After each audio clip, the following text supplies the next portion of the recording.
Hello everyone and welcome back to my channel.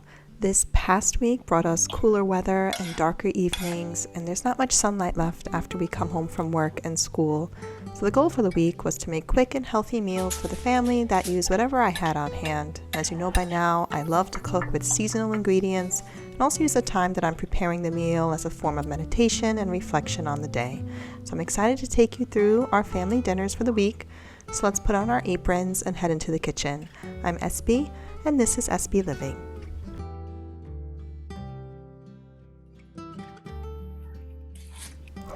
If you watched last week's video, you know that I made these beautiful turkey stuffed squash boats.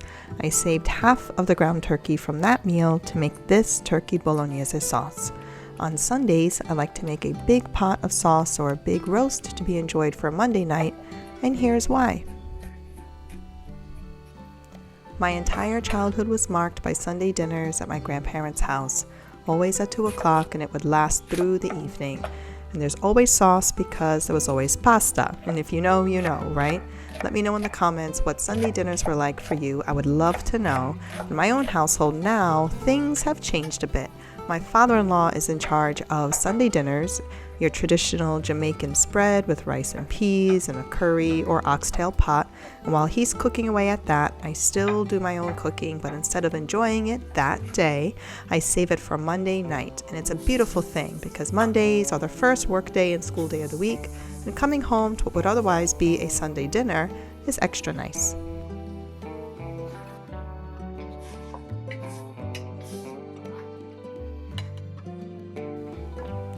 I love to add vegetables like peppers and onions to my tomato sauce, especially if there's meat involved, only because it gives a sweeter taste to the sauce, and if there's any left over, it just makes it more versatile. I also like to use ground turkey instead of beef sometimes because it's just another flavor profile and it isn't that heavy. Everyone knows my preference for tutto rosso tomatoes. I buy them by the dozen and always try to mix between crushed and whole tomatoes.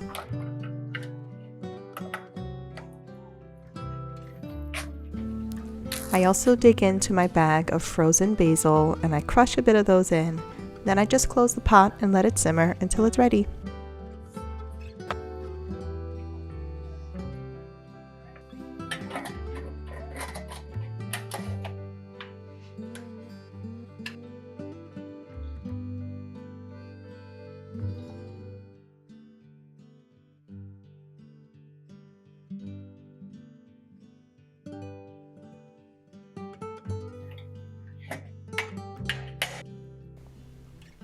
And how do you know when it's ready? When you see this situation here, when the tomatoes and oil are slightly separated.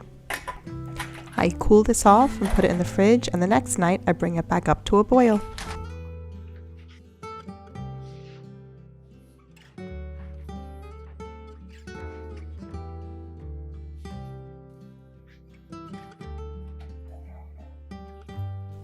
For a meat sauce, I like a short pasta shape that has nooks and crannies for the meat to get caught in, and with a bit of cheese on top, a simple Monday night dinner is done.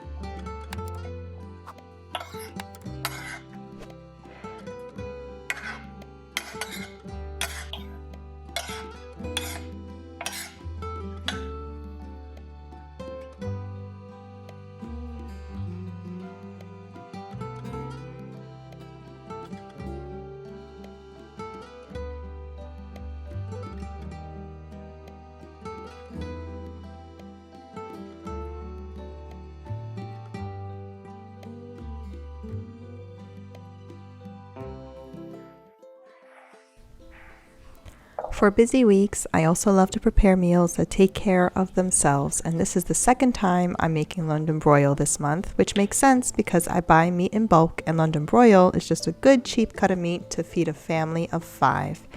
The last time I made this, I marinated it in some balsamic vinegar with some herbs, but this time I'm mixing up some soy sauce with honey, garlic powder, onion powder, and just a drizzle of balsamic. Making this the night before means the London broil will have over 12 hours sitting in this marinade, and it'll come out dark and juicy for the next night.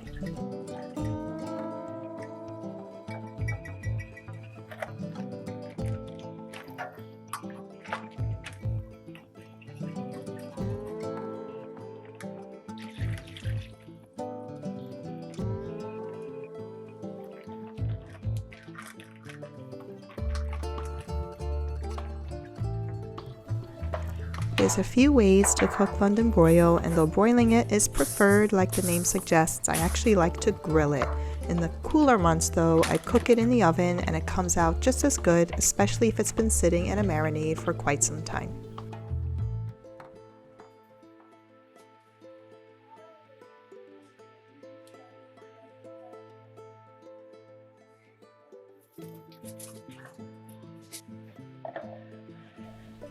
I was able to get these asparagus from the market, and it's just too easy to roast these in the oven right below the meat. After a drizzle of olive oil and some salt and pepper, I like to top them with some butter and breadcrumbs just to give a little bit of a crunch.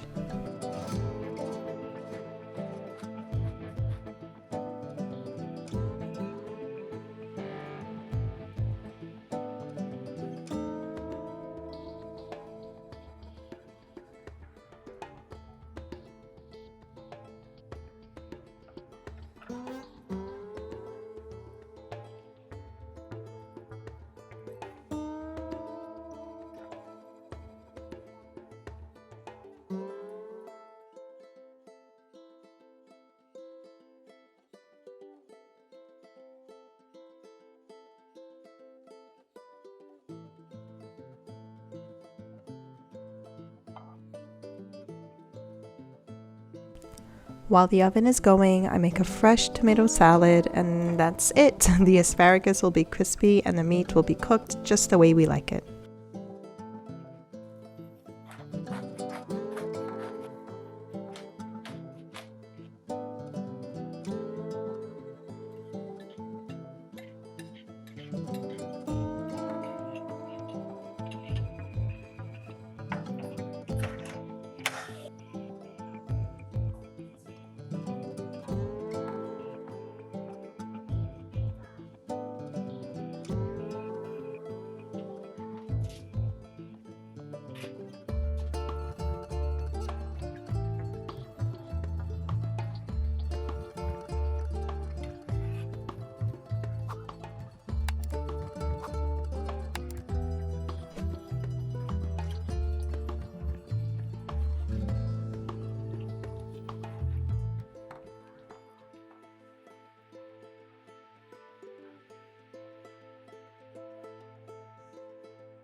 If you've been watching for a while, you know that there's two things that inspire my cooking: the seasons and the feast days.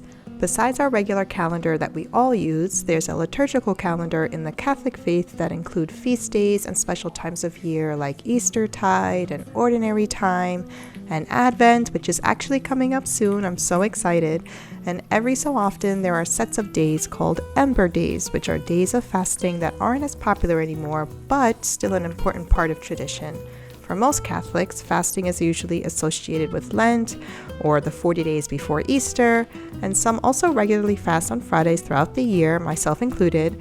Ember days, though, usually occur on Fridays, and some extending from Thursday through Sunday, and they all have the same goal: to help us refocus our energies towards renewing our spirit and connection to our faith.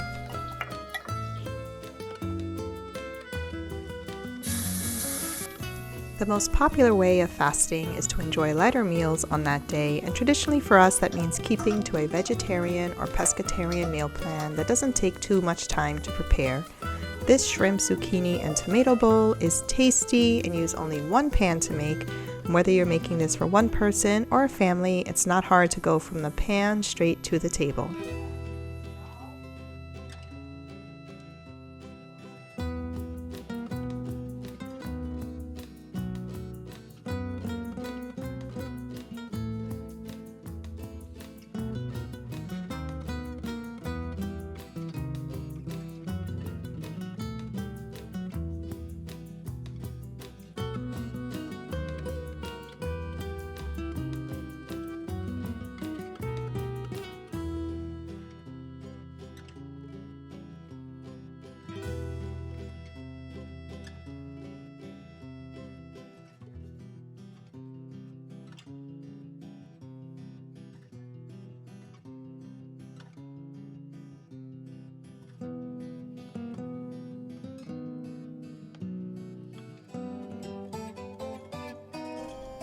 During peak autumn, there's figs. Always, always figs. And if you have a fig tree, you often have more figs than you know what to do with. My fig tree is still young and produces a few handfuls every year, but still, I always have extra. I find the best way to use up the rest is to make jam, and it's super simple. All you need to do is chop the figs, blend them in a food processor. It doesn't have to be perfect. If there's still a few chunks, no worries.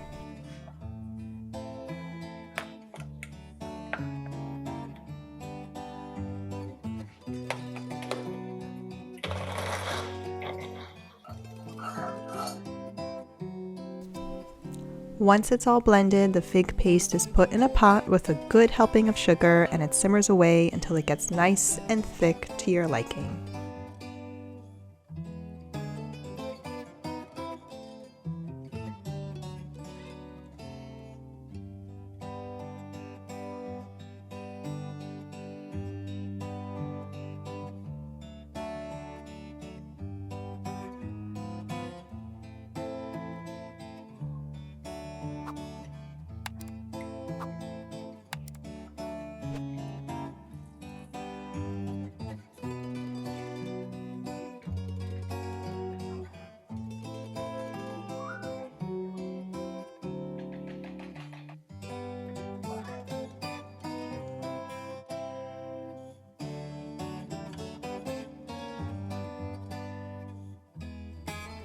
Once you get it to that point, take it off the heat and add a few drops of vanilla.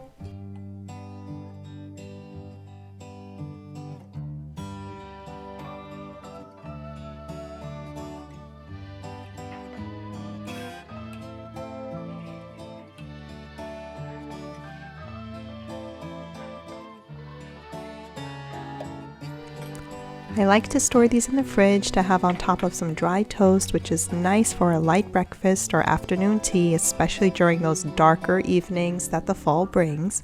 And it's cozy and warm, and the vanilla gives an earthy aroma that is calming and perfect for the season. Click the next video on the screen or the playlist underneath it for more content like this one, and even better, subscribe, like, and hit the bell. See you next time.